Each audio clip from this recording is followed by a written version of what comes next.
welcome to Promote Hope. My goal is to motivate you to be the best you that you have always wanted to be, your best self. How I propose to do that is by topics, interviews with people, books, songs, stories, Bible, sharing information that that I've heard, just giving you as much resources and information as I can to motivate you to be the best you that you can be. Before we get into the topic of today, I want to start off with a question for you. The question is, in the past, let's say, year, has your conversations been gossipy, negative, hurtful? Has your conversations been seeing a glass half empty? Or have you found yourself being very positive, uplifting, loving people, trying to spread love, laughs, and hope? So just think about that question. Am I negative or am I positive? Is my posts on Facebook and social media, are they negative? When I see something negative, am I putting that out there into the world, or am I being positive? Why I ask that question is because a lot of the time when we are negative and sharing negative things, we don't realize that that's on the inside. That's where we are on the inside. It's an indicator, it's a reflection as to what's going on internally with us. So if we're always negative, always gossiping, the first thing that we do is say something bad or lash out, that's happening on the inside. And the Bible says, out of the abundance of the heart, the mouth speaks. So where your heart is what's going to come up and out of your mouth. So if you're always talking about negative things, your heart may be dealing with some negative information on the inside. It's easier to be negative. The first thing we want to resort to is negativity. But when you're healing and being intentional and saying, God, I want more, you're fighting for that positivity. And I wanted to share that you don't realize when you are being negative and when you are putting that negative energy out there, you are spreading negativity. So if I call you and I'm negative, then I put that negativity on the person on the other line, and then they put that negativity and it just spread. So I just want you to seek yourself and see, hey, am I on the negative side of the spectrum, or am I working toward that positive side? And I'll do another video on inside reflective self, so that we can bring that stuff out to the surface. As a best self, best person, Kirk Franklin said, you look so much better when you smile. It's cleaner. More people want to be around you. You wonder, why doesn't nobody want to be around me? Why nobody calling me? Why nobody talking to me? No, it's not for you to say, well, forget everybody. I don't care, just me, myself, and I. It's not that, but it's time to take some self-reflection and inventory. Am I always negative? Am I serving? Am I loving? Am I helping people? I tend to resort and want to be around people that's loving and fun and funny and high vibrant. I don't want to be around people that's just bringing me down and being negative. I don't want to be around that. If I was coming out here and shooting you down and hurting you and always being negative, you would not want to be around that either. Are you leaving positive impact or negative impact? And so knowing the answer to that will show you where in your journey you need to heal, or what level you are in your journey. And it's totally acceptable. If you super negative and you just don't like nothing, and every time somebody say, babe, what you want to eat? I don't want nothing. You stupid. And if you there, that's acceptable for the place that you're in, to understand that. But now you have to say, okay, what next? And I'll do another video about self-reflection and the inside and our heart needing a transplant. I heard this awesome man of God share about a heart transplant. You know, God says renew the right spirit every day. So every day that we're getting up, we should be renewing the right spirit, renew all day. Sometimes I'll be having a great day, and then maybe noon, one of my kids say something or do something, spill something. I'm not in the right spirit, Lord. I need to renew.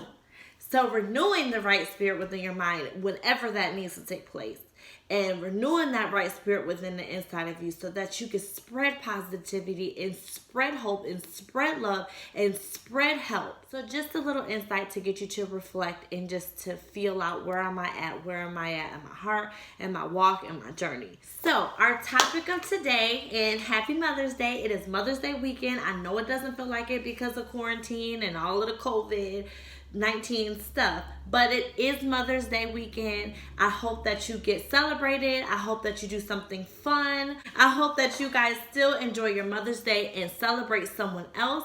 So our topic for today is early intervention for your children. My passion, what I love, is education. I love early ed. I went to school to be a teacher for K through 8. However, when I had my own children, that changed. I still have a passion for education, but I thought when I was going to have my own kids, like I was just about to be this bomb teacher and this bomb mom and have all the answers because I went to school for education and I know what I'm talking about and I love kids and I've been working in this field for 16 years. So having a baby it's nothing. But I was wrong. It's one thing to get all this information and go to school and get all of the tea in college on how to be a teacher. But how to teach your own children is a whole other thing. Because when you're at the school, if they do something wrong or if they mess up or if they're not doing what you think that they should do, we can look past it. We can say, oh, it's okay, try again next time. But as a mom, you better tie your shoe. You better. And the reason why is because we go on a higher level of love and a higher level of, I want you to get it right. I want you to do the right thing. I want you to be smart and wise and gifted and everything you can be. And they're with us 24/7. The children are our responsibility. So it's times 10 as if you're just working with a child who can go home after 8 hours, or working with families who you just interact with them for an hour. You're with your kid all day. You're thinking about all of the society, what they're going to say about them if you don't get this right. There's so much pressures on you as a parent that teaching them becomes challenging. I find myself getting so frustrated with my kids because I want them to be excellent people. I'm driven behind me wanting them to be excellent people in the world when they get older. I don't want them to have to go through some of the things that me and my husband went through. I don't want them to have low self-esteem. I just had a little girl and I struggle with insecurities. That feeling of being secure in myself, that feeling of, I'm enough. I struggle with that. I'm doing all of this stuff so that she doesn't have to deal with some of the things that I had to go through that was so hard for me. And we love our kids like that. So the reason why I want to talk about early intervention is because it's so important for us to be on point, especially ages 0 to 5. Their brains are like working super fast. And they're like picking up all this information and making connections and building and learning in, okay, what's relationships? Okay, who's my mom? Okay, what's this? Colors, numbers. It's so much information that their brains are trying to all take in at once. This is our most valuable time with our children is 0 to 5. Now, that's me talking about early intervention. Intervention can happen at any age. You can always, if you feel like, maybe when they were younger, you didn't get that chance, you can still do that as they grow older, it just may be more harder because now their brain have made certain connections. Now they think they know everything. It's harder to undo some things that we have done already. They've heard and watched you do a certain behavior, and now they're doing it, and now we're like, okay, I don't want you to do that. Okay, we're saying, I'm going to spoil you up until you're 8. Now you're 8. I don't like the way you look being spoiled. Let's change you. It gets challenging as they get older. So we have to be super intentional with our young ones, because what we pour into them and what we're giving to them now will be easier for them later as they're continuing to develop. So I'm going to give 5 points today about early intervention, and I can talk on and on and on about children and education and loving our kids. I have so many more videos to do. I want to talk about children and their love languages. I want to talk about, does race matter growing up as 0 to 5? I want to talk about so many issues that we deal with our children that we don't realize that children go through. So I'm hoping that this video will make you stop and think and be more intentional with your young ones. Be more understanding, be a little bit more patient, be a little bit more willing with your young ones, because they're learning so much. Jordan is on the move. He is moving. He is cruising, okay? But what if I'm raising the next president? What if I'm raising a doctor? What if I'm raising a judge? What if I'm raising an athlete? Me yelling and getting frustrated with him all day, every day is not doing anything for his well-being, but putting him down. What if I'm just raising a driven person? What does that look like? So in our heads, in our minds, we have this imaginary scenario in our heads of pretty much life as a whole. Being a wife, being a mom, being a this, being a that. And side note, every video that I am doing, fear is like the underlying issue. What's the issue? Fear. Why? Fear. What's holding us back? Fear. What can't fear? Everything is connected to fear. And so what we really need to be getting free from is fear. We're fearful. We're afraid. We don't want nobody to come into our children's life. We don't want new people in our life. We like things though. We're fearful of change. We're fearful of going forward. We're fearful of failing. When all of these things are necessary, and if you're fearful, fear keeps you where you at. So if you are wanting to go forward and do what God has called you to do, fear can't be a factor. I need us to not be fearful and pouring into and loving our children. And if you're not a mom per se that you've had the child yourself, but you know a lot of children, you still have impact. You have godchildren, you are an aunt, a cousin, there's small kids in your life. You have a role to play as well. You can still be intentional with those children. The goal today is talking about intervening and being a part of your child's life at an early age. It matters. Some people think, oh, they're just a baby. Oh, she's just so cute. Let's just put cute clothes on her and just let her be.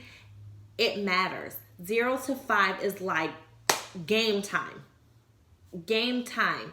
And when they're babies, when they're in your womb, all of it plays a role for becoming an adult.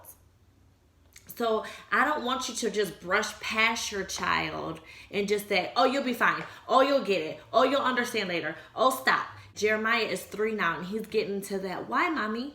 Why, mommy? You know, we say, because this is how we were raised, we'll say, stop asking me why. Don't ask me why again, because I said so. So in his brain is getting ready to make a neurological connection to another compartment, and we're stopping that connection because of I told you so. And then he's getting into asking and asking and asking. And I was thinking, like, why does boy keep asking me? I already told you. They keep asking and asking because they're trying to make sense of the information that you're sharing with them. So it's not personal. He's not like, I'm waking up this morning to get on my mommy's nerves. Let me ask her a bunch of questions. But his brain is constantly flowing and moving, and he has that desire right now in him to work at it and train and figure it out and grow and develop. And I'm stopping development because I told you so. I don't feel like dealing with you. Go to your daddy. I say that maybe like 20 times a day. I even start whispering it now. I'll be like, where's your daddy? Don't you love him? Don't you want to go find him? Instead of taking out this time, because you know what? The other day I was packing up my daughter's things because she no longer fits infant, newborn, 3 months. Sis is now 4 or 5 months. Time flies. And we're so busy watching whatever we're watching and doing whatever we're doing that we're not taking this most precious, valuable time, 0 to 5, to just be in the moment with our kids. And then we wonder why later they don't want nothing to do with us. Well, the tables have turned because there was a time when they were little trying to get that relationship, build that moment with you, and you just turn them away because you want to watch a movie. Point number 1 is getting to know your child.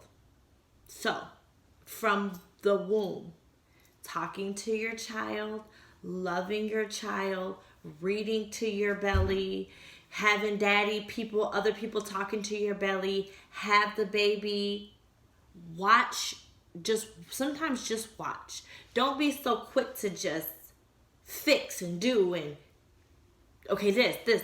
Sometimes just watch. Now I'm on baby number 3, so I've had some practice runs. And now I just kind of see, Jada, where are you with development? I know we read the books. I know we read what to expect. We read all the books. Your baby's supposed to be doing this at this time and this at this time, and all of these pressures that we're creating in our own brains. But hey, Jada, let me see what you about. Let me see where you at. So I had a bunch of rollers in my hair, and she started reaching for rollers, reaching for my hair. Oh, Jada, you notice mommy. Oh, you can see small things. Oh, Jada, you can reach. Oh, wow. Okay. Oh, Jada, you can roll over. Okay, Jada, you give the direction and mommy will follow. Okay, Jada, you want to roll over. Let me buy you a little mat and so that you can roll over, and let me put some small toys in front of it so that you can reach. It's Jada teaching me what she needs to know and who she is. She was created by the heavens. God already knew, designed her, got purpose for her. It's just through me. I am just supposed to guide her to that thing. I'm not supposed to force my beliefs and values on her. I'm not supposed to make her be me. I'm not supposed to make her be who I wanted to be. I'm not supposed to force her to be what I always dreamed. I'm supposed to let her be who she is. And how can I do that if I don't even know who she is? Your child will teach you who they are. Does your child talk a lot? Is your child shy? So watching your child and nurturing what they're showing you. Jada, oh, you're reaching. Now let me give you some tools to help you perfect your reaching, your skill. My husband, he's so funny. He has these sons. He got 3 boys. They gonna play athletes. I was an athlete. They gonna be an athlete. And I was like, okay. So what you gonna do if Jordan comes home and say, I'm running for student council? He was like, I'm not gonna know nothing about that. Get this baseball bat. A lot of times we want to have a little boy so they can run that football down the field. We want to have a little girl so she could be the cutest cheerleader or a ballerina. But that may not be their purpose. And as parents and adults, sometimes we create the insecurities in our kids. That's not who they are. As much as I want Jordan to just sit down, relax, and chill out, that's not who he is. That's not who he is. He needs to be outdoors. He needs to be touching. He'll come downstairs. If he's hungry, he will pull out all my pots and pans and be like, okay, sis, time to eat.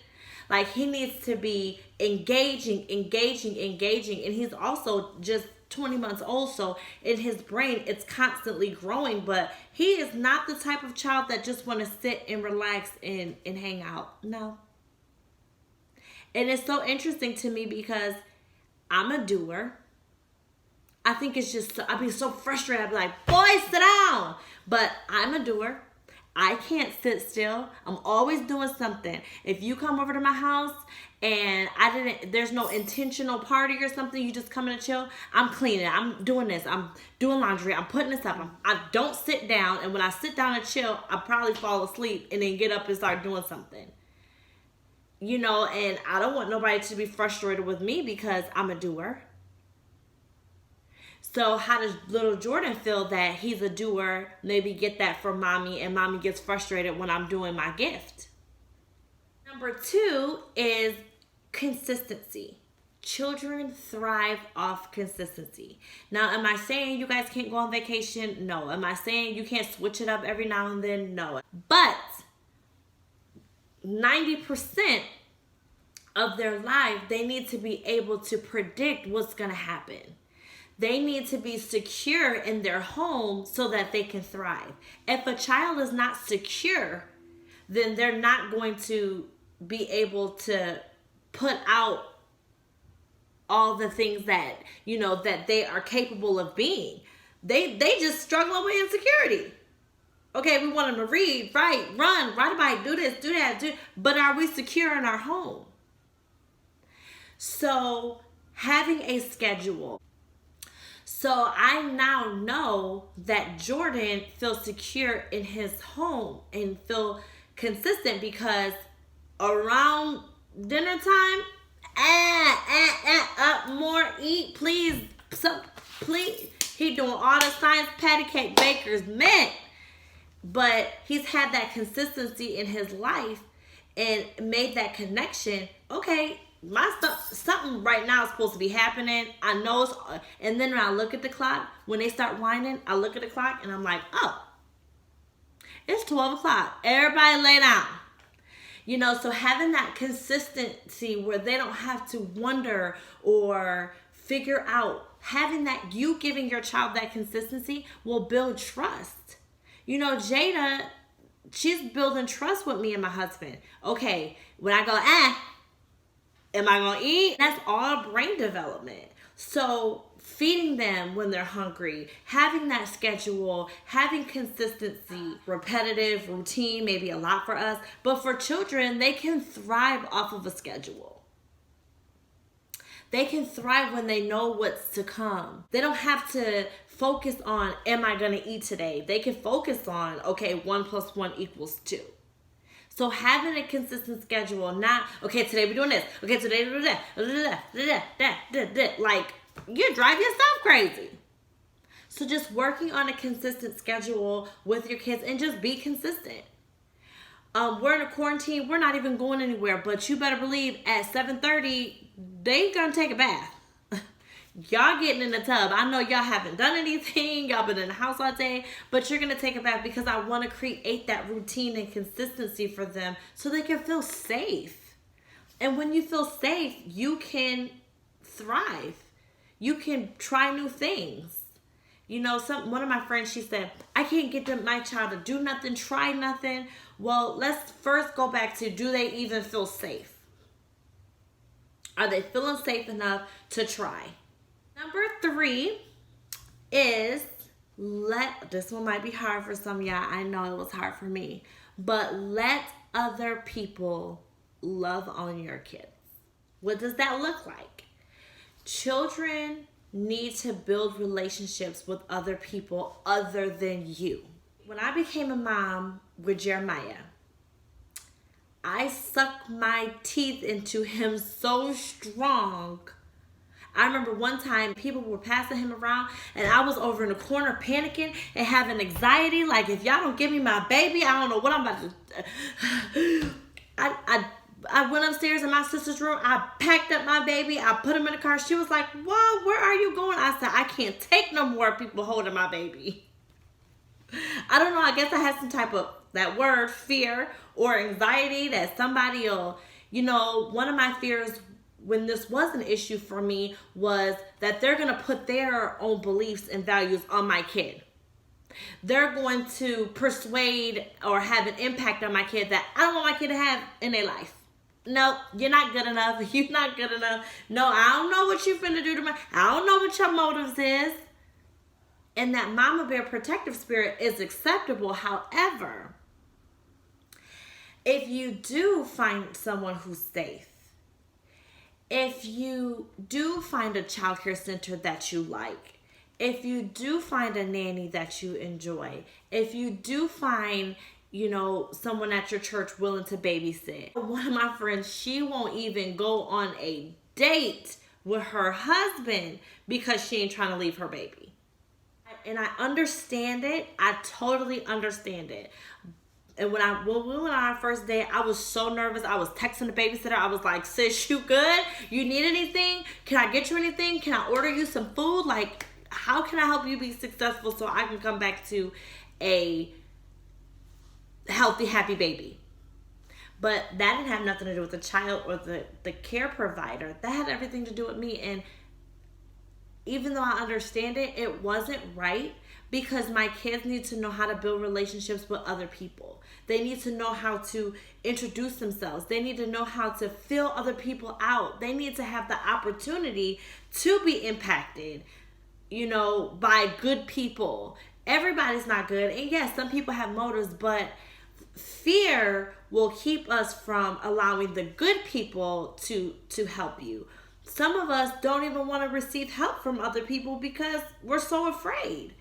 So we can't get that break that we need because we don't want nobody else to have our child. But we lose from that because our child can really benefit from getting to know other people, from learning other people, from loving other people, from other people impacting them.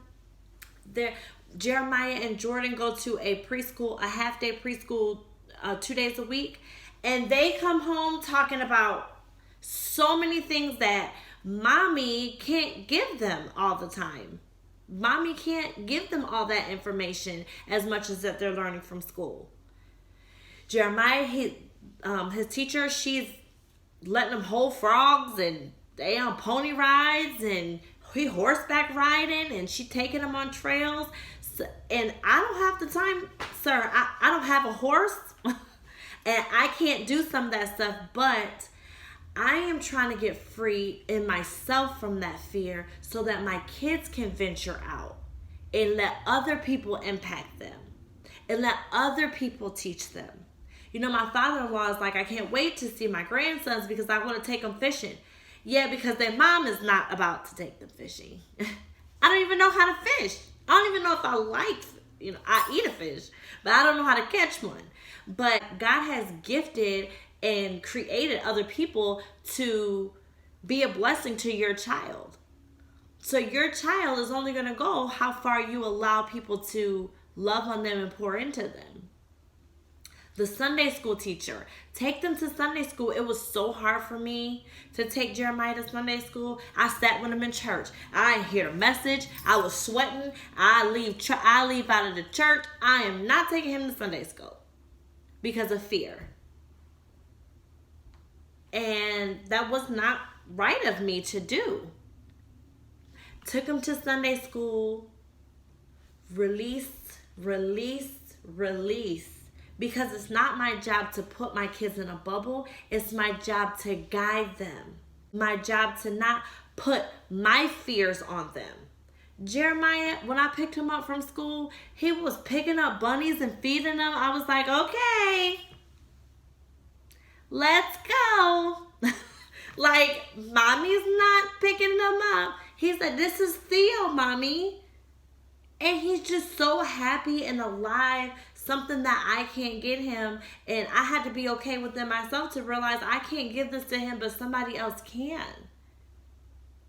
So we miss out a lot on letting other people build relationships with our kids because of fear. Because mommy wants to be the only one that this child loves. I want to be the only one.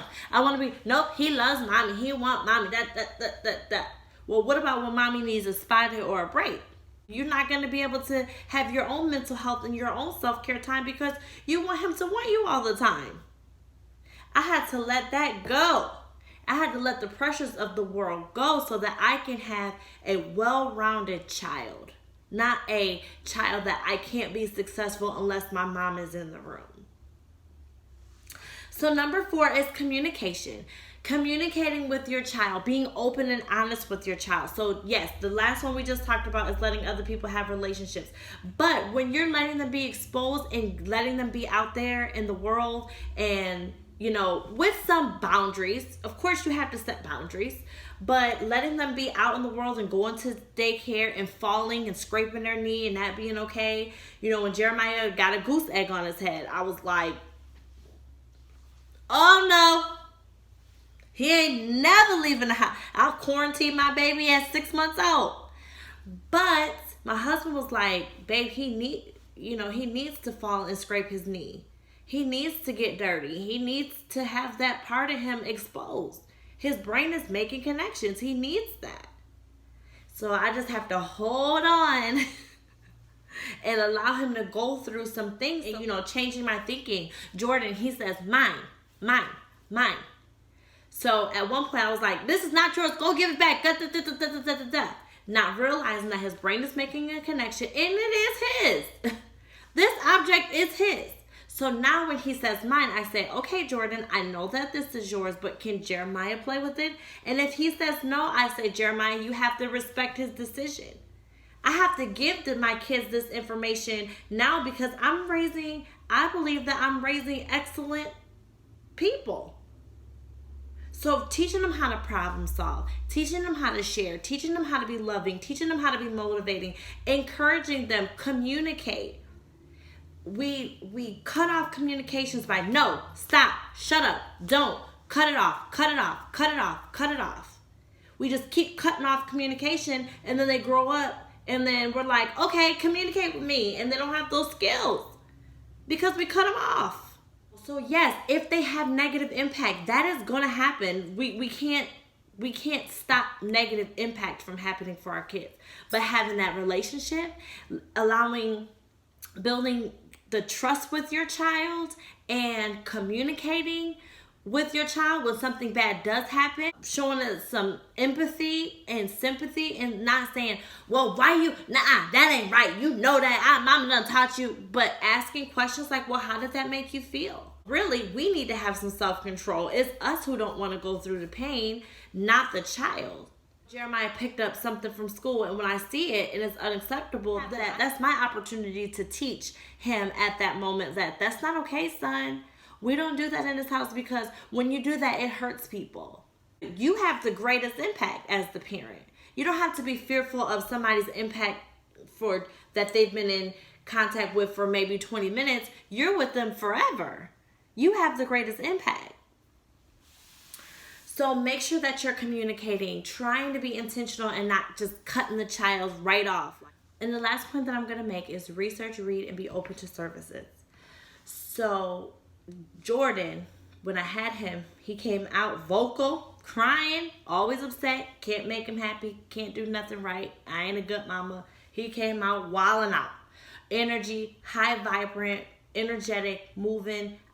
When he came out of my womb, nobody had to spank him. He came out crying. He came out talking.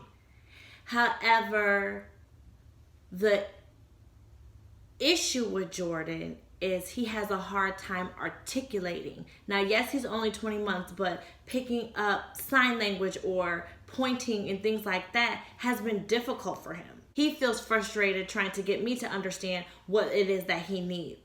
So he'll cry or he'll feel overwhelmed or he'll be aggravated or he'll be upset if you don't get that answer or what his needs met. So that was a red flag to me because, having Jeremiah, which no, we're not supposed to compare our kids, but it wasn't so difficult when mommy said, are you hungry? Yes, we're done. Okay, let's eat. But with Jordan, he was so difficult. He was just so difficult and I would just be frustrated. He wasn't nursing. He cried, try this, try that. And I just was frustrated within myself because I didn't know what to do. I thought I knew. I thought I had the tools. And I thought I knew what to do, and I didn't. And then when I reached out and found somebody to talk to, they were like, oh, these are normal challenges that toddlers go through. Okay, well, you're going to have to help me because I don't know what's going on with Jordan. I need help. So reaching out to others, we have a fear of doing that because maybe something might be neurologically, different with our child. Maybe they have a hard time learning. We don't want to receive anything but good about our child. So yes, I understand that it's challenging, but how great is it that if there's a need that the child has and we can't meet it, we can research and look and search and find services to give to our child. So I researched and I talked to my doctor, and he was like, you can get Jordan speech. And I was like, maybe if another person tries to work with him, he may be more motivated. Sometimes working with mom is not always who we want to work with. Do you want to work with your mama? Okay. So maybe working with our mom is not always, what motivates us. And I had to be okay with that and let him fly and let him, let somebody else get the opportunity to help him. But the speech person, it's like when he talks to her or when he talks to new people and new people come into his life, he like picks it up. And I'm like, look at my social butterfly. This boy loves people and loves communicating and loves interaction. He just needed mommy to bridge the gap and go out and find some services for him so that he could thrive. And he needed mommy to get over her fears so that she can go find somebody to come in and love on him and teach him and he could receive. So sometimes we get in the way of our kids' growth and development because of our own fears and our own strongholds and our own stuff that we're dealing with. Or we just don't have the knowledge. It's so many free events, mom groups, support groups, toddler days. It's so much resources out in the world, and we just maybe don't know. So I just want to encourage you to look up some resources, get into some moms group, maybe start your own moms group. When I connect with other moms, I get strength. When I encourage, I feel encouraged. So getting yourself out there, putting yourself out there, it takes a village. Don't just be in my house, in my bubble. No, nobody can't come in. Nobody can't tell me nothing. Don't nobody know my child. It's so quality to watch Jordan get the help that he needs. It blesses me. It brings tears to my eyes. When Jeremiah just had a birthday, it brought tears to my eyes. His teacher got him. She's like, I got him a basketball court. That lets me know that she's building connections with my kids. She knows him. It blesses me when other people loves on my kids.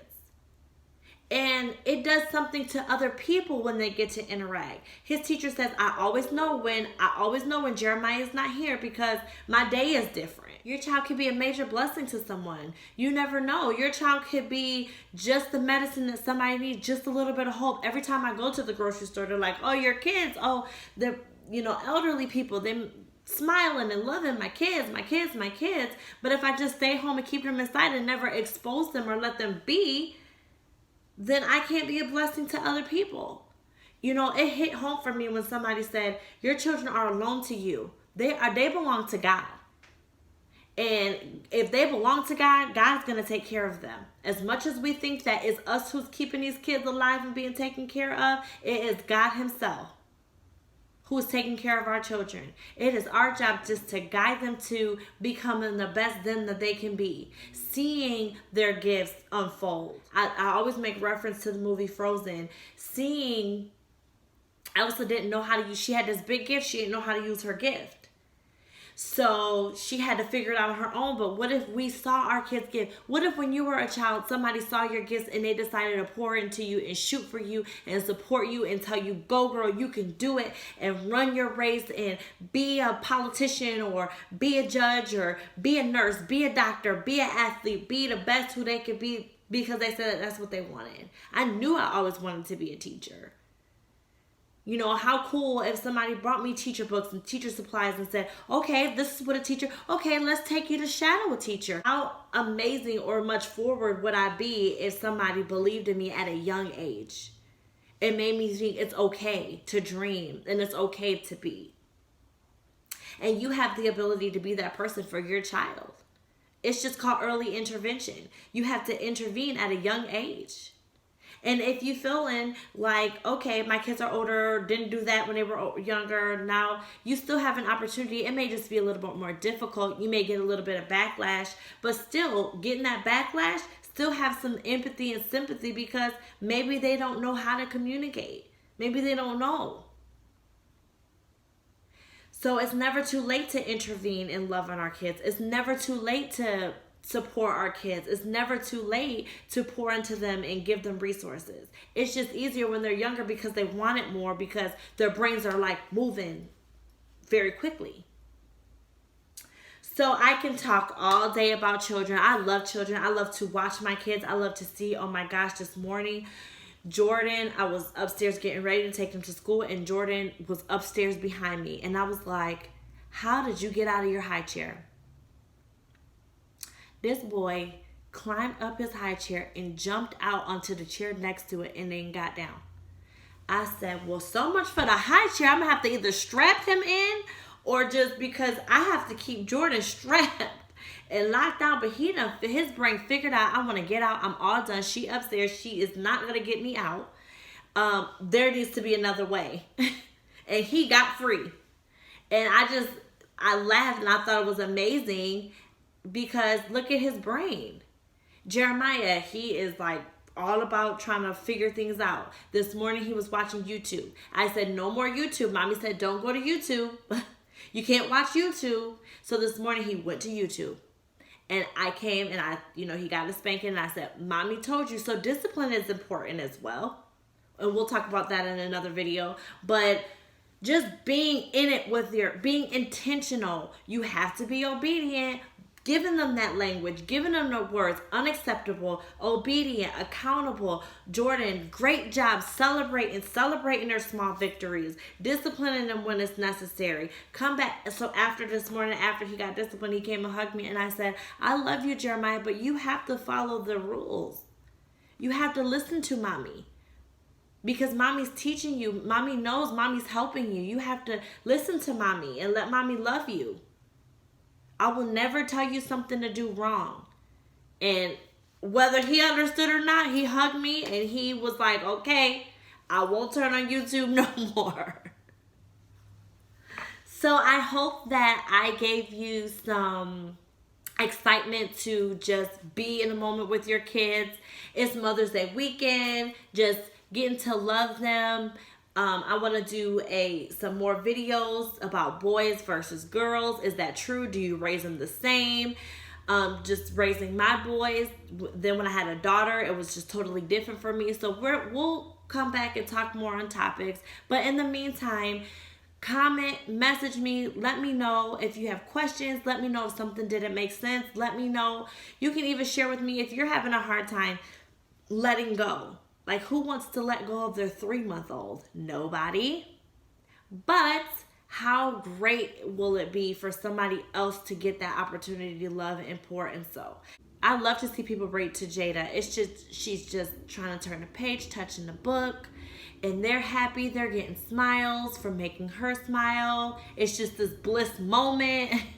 And I don't want to stop that. And I want my kids to have that. So I hope that you are motivated as a parent. I know that it's hard. I know that these kids is crazy. I know that they're bouncing off the walls.